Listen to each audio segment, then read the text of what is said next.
Hi everyone. Today we are going to have Gulraj right here who is going to tell me about no sodas. Whoever is on a healthy lifestyle, we always know that having too much soda is all dealing with sugar, right? So thank you Gulraj for coming on board. You will be showing us a demonstration here. Looking forward to it. Thank you for having me. My name is Gulraj and I work with a small organisation called Global Health Disrupted. And one of the projects they're working on is trying to get children to see the negative health consequences from drinking soda. So the consequences of drinking soda can include obesity, diabetes, hypertension, and strokes. All across the world, the rates of these non-communicable diseases are increasing, but especially in developing countries such as Kenya. This is in part due to the aggressive ad campaigns used by soda companies and the fact that the sugary drinks are so cheap and attractive to children. So today I'm going to give you a few demonstrations to show you how bad soda really is for you, and hopefully at the end of it you'll be convinced never to have a soda again. So to start with, I'm going to show you how much sugar is in these different drinks, and then I'm going to drink a soda and measure my blood pressure before and afterwards to show you the physiological effects that soda has on you. So in case you're wondering how much sugar is in these sodas, it is 15.5 teaspoons of sugar per 500 milliliters of soft drink. So in half a litre, there's 15.5 teaspoons. Now that measurement can be quite difficult to picture, so I'm going to actually measure it out for you now for you to see, and then we'll see how many grams of sugar that is. That's 1 spoon, 2,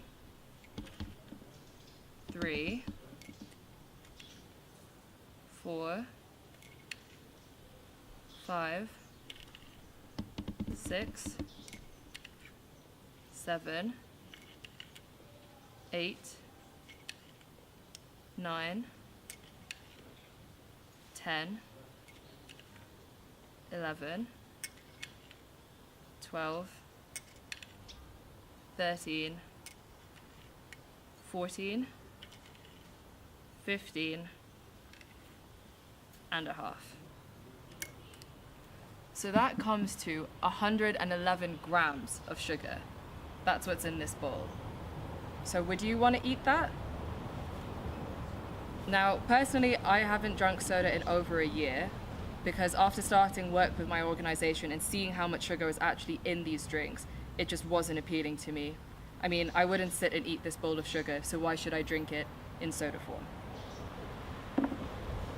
So to show you how bad sodas are for your health, I'm actually going to drink some and have my blood pressure and heart rate measured before and after to show you how your heart rate and blood pressure spikes as you drink soda. So that's partly due to the sugar, but also because of the amount of caffeine that's in these drinks. So most of these sodas have the regular soft drink and the diet version or the zero sugar version of them. The reason that the diet and the zero sugar versions aren't healthy for you is because they increase the amount of caffeine that's in them and use artificial sweeteners to make up for the lack of sugar. So just because it's a diet soda doesn't mean it's actually better for you. In fact, it's probably worse. Oh, this is gonna be gross.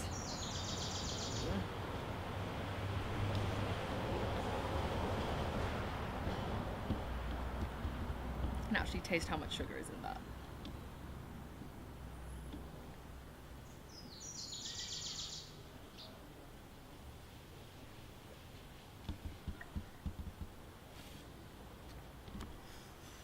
How does that feel? Really gross. Really gassy as well.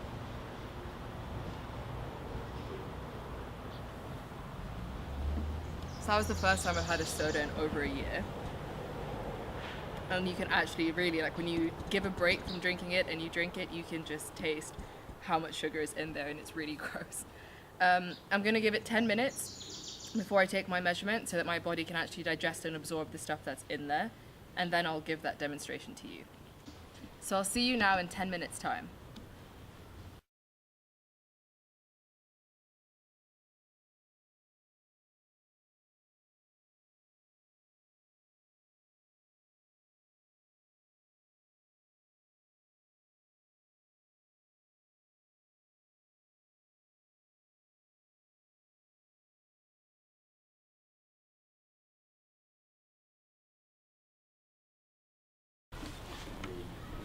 Are you getting seasick?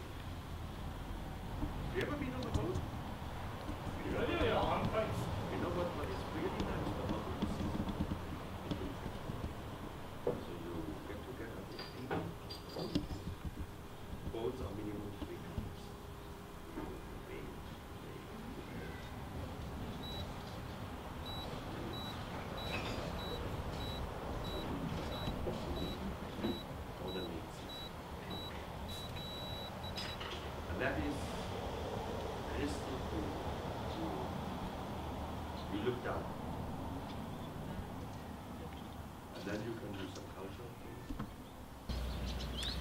So England has a large problem with childhood obesity, which is a massive strain for their NHS.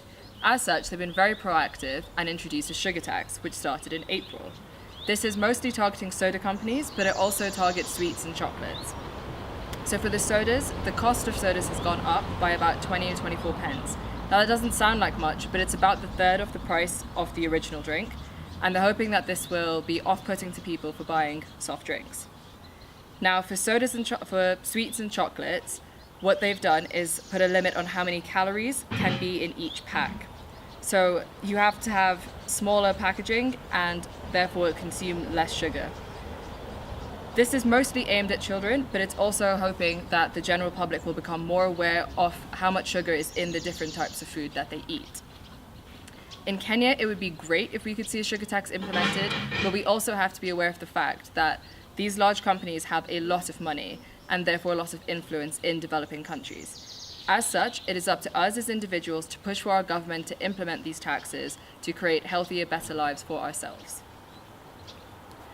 My organisation, Global Health Disrupted, has partnered with Dunk the Junk, who's a doctor in America, and we are going all over the world to schools to try and encourage children to stop drinking sodas. Besides the negative health consequences of drinking soda, there are also vast environmental problems associated with sodas and soda companies. In Mexico, the companies have used all of the local water resources, such that the indigenous people actually have to go and buy bottled water for themselves because their wells have run dry. In India, there have been problems with the pollutants that have been put out into the environment, again, mostly affecting indigenous local people. Lastly, in Kenya, we've had lots of rains and loads of flooding. As such, you can see bottles gathering up everywhere. Now, these bottles aren't just an eyesore, they also collect and end up in the ocean, where there's already tons and tons of plastic waste. Plastic takes years to disintegrate and also ends up in the food chain. So it's not only affecting animals, it's also affecting us. When we start to eat seafood that has plastic in it, the plastic ends up in our bodies. There's still research being done, but people believe that this plastic in our bodies and the food chain might actually be contributing to the increased rates of cancer that we are seeing today.